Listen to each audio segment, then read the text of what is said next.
Masks are so common in this society that you can no longer decipher who's wearing one, who's hiding. Thank you for clicking on this video. I'm Brooke Makenna, and today we are going to be talking about the Geezer Bandit Robber. I know that this is a little bit different from my channel. I have a different background, obviously, you guys can see. It's kind of a more like mysterious, weird type. I mean, I have like a hand and a head back here, so obviously it's a little more weird. So I thought instead of doing all like super dark like murders or missing people, I would incorporate more, not fun crimes because crimes aren't fun, but more enjoyable to watch, I guess, as far as it's not as dark or as brutal as some, because I know some of you guys don't like those as much and they're hard to talk about as well. So I wanted to incorporate more kind of spooky, creepy type videos. So if you guys like this background, like the idea, please give it a thumbs up and let me know. But I wanted to start doing unsolved heists or robberies because there are a lot of unsolved ones where these individuals got the money, left, and either robbed again and got away with it, or just got to keep the money and live their life, which is insane to me. And I also have like a weird like fascination with heists. My favorite movie when I was younger was one called Catch That Kid, and it was about a girl who went and robbed a bank because her dad was sick.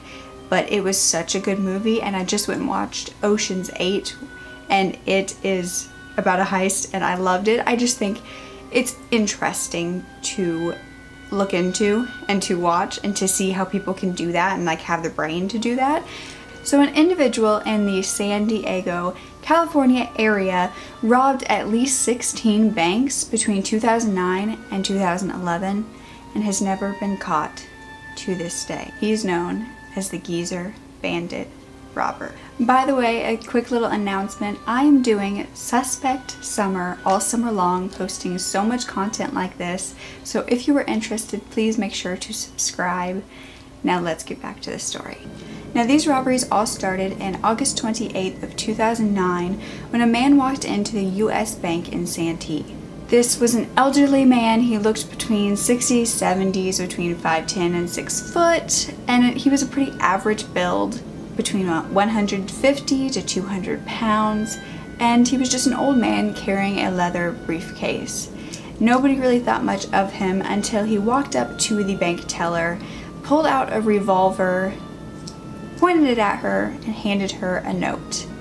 The note said, "Give me $50,000 or I will murder you." When he got his cash, he stuffed it into a plastic bag and he left and got away. But then it happened again on September 12th, and that was at the San Diego National Bank. Then on October 9th at the US Bank in San Diego. But that's not all yet.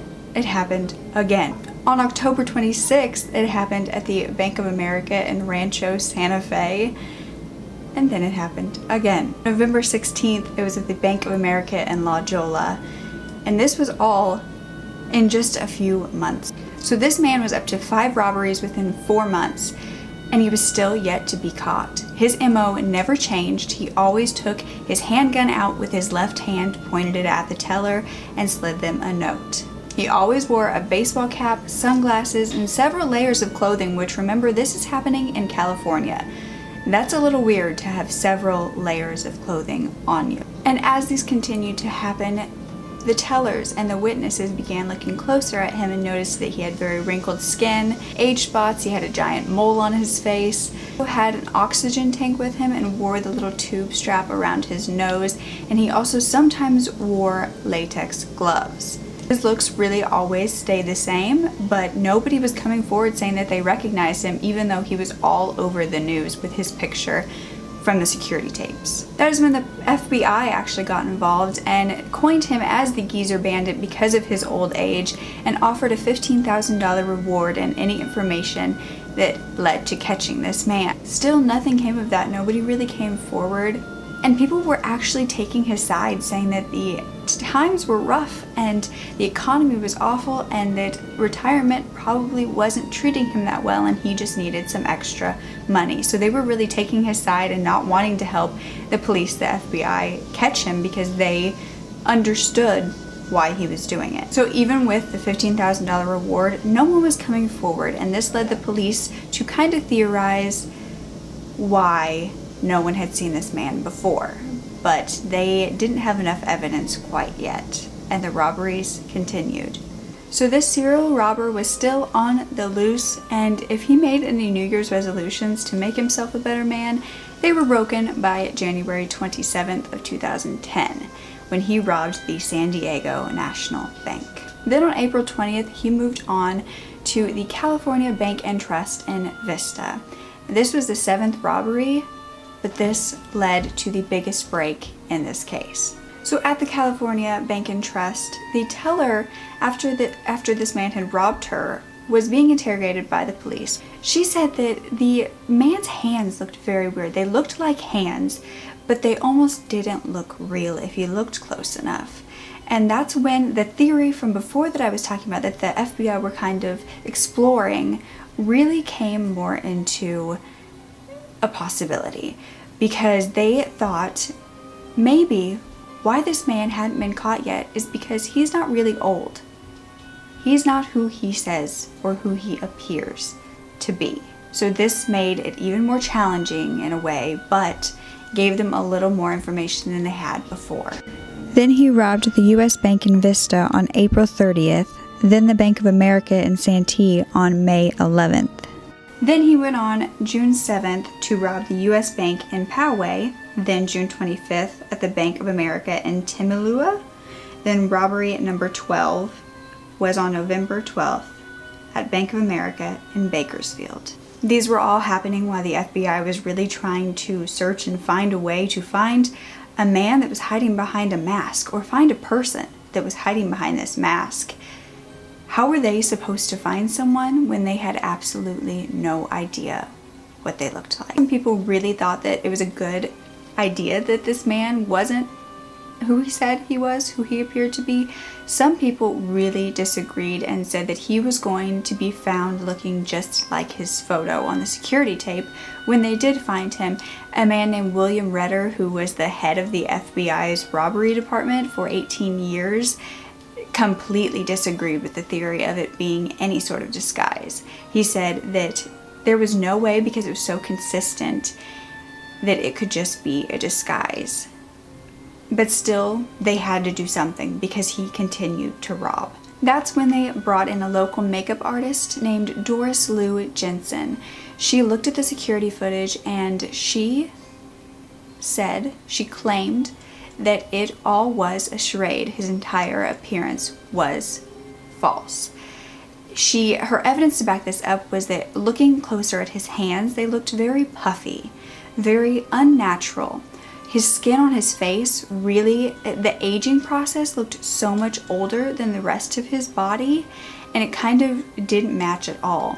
She said that prosthetics, even back in 2009, were really good, and makeup artists and just people in general could go online and buy things like this, buy masks, buy realistic looking things, and transform themselves into someone completely different. So she believed that the Geezer Bandit was not who he appeared to be.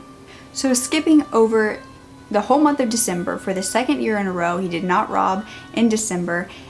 He went on the next year, and on June 28th of 2011 now, and robbed the Bank of America in Goleta. In February of that year, he was actually on America's Most Wanted, hosted by John Walsh, and the reward was up to $20,000.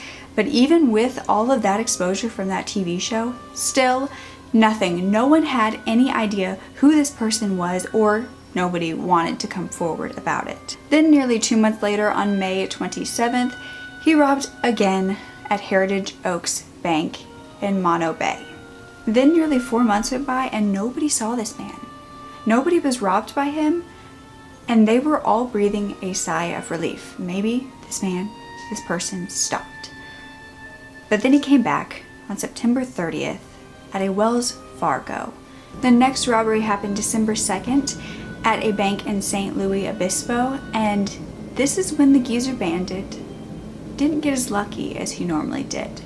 He walked in as usual, pointed a gun at the teller, slid her a note, She filled the bag with money, he walked out, and as soon as he walked out the doors, the dye pack that was placed in the bag with the money exploded. He was in the parking lot, and it exploded all over the money, all over him, all over his hands, and he just started running, leaving the money there. When the police heard of this, they automatically went to the public saying to look for anyone that kind of had dye on them, on their hands, who was running around. But at the same time, if it was like the teller said, his hands weren't even his real hands, so he could just very easily take them off if they were stained. So it was just kind of we're gonna throw it out there to the public in case, but they weren't too sure if that would bring any clues in, and it really didn't.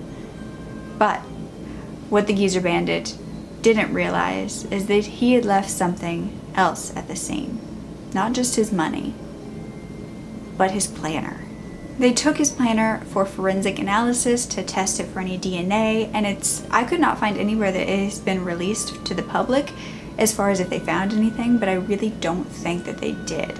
But they did have security footage from that night where the dye pack exploded, and it showed that as soon as it exploded and it caused like a big puff, you could see the robber beelining from the scene, which makes a lot of people think and confirms for a lot more people that he is, the person is, a lot younger than the disguise shows.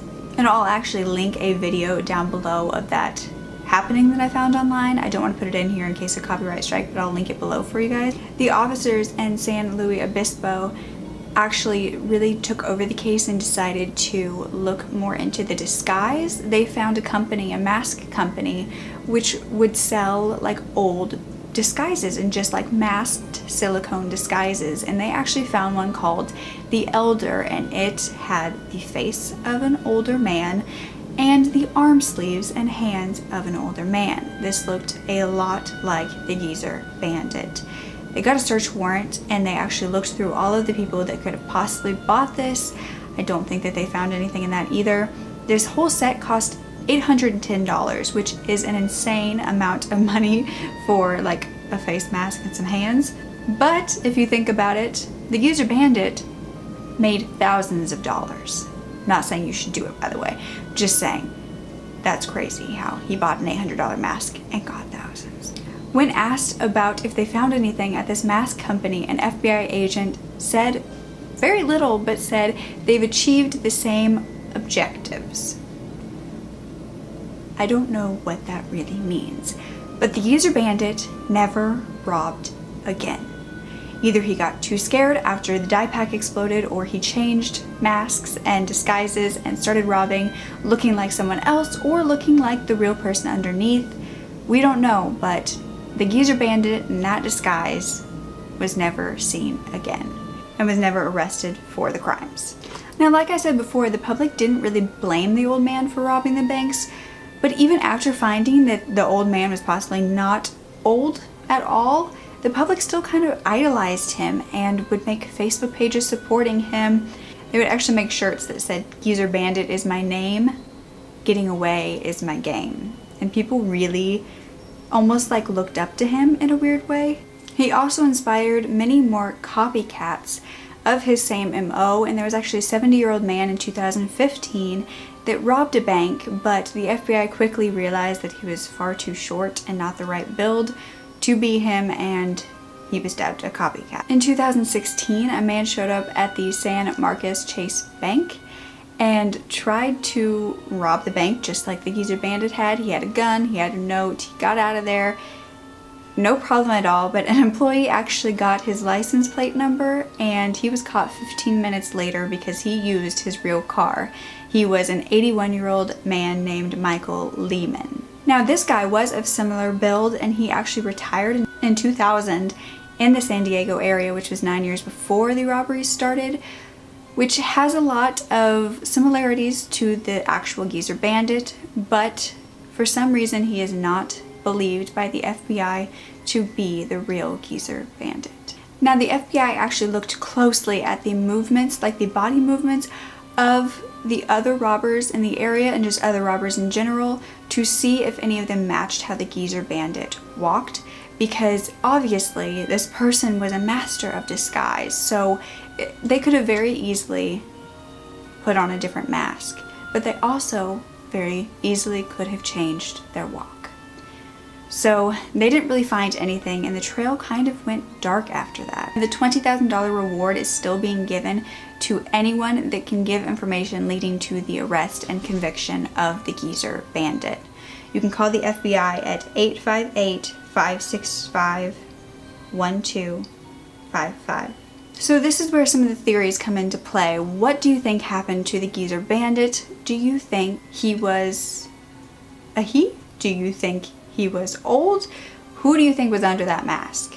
Let's get into some of the theories that I have found. You guys drop some below on what you think as well. So some do believe that he was a really old man and that now he's either living in a nice retirement home with all the money that he stole, or he has already passed away.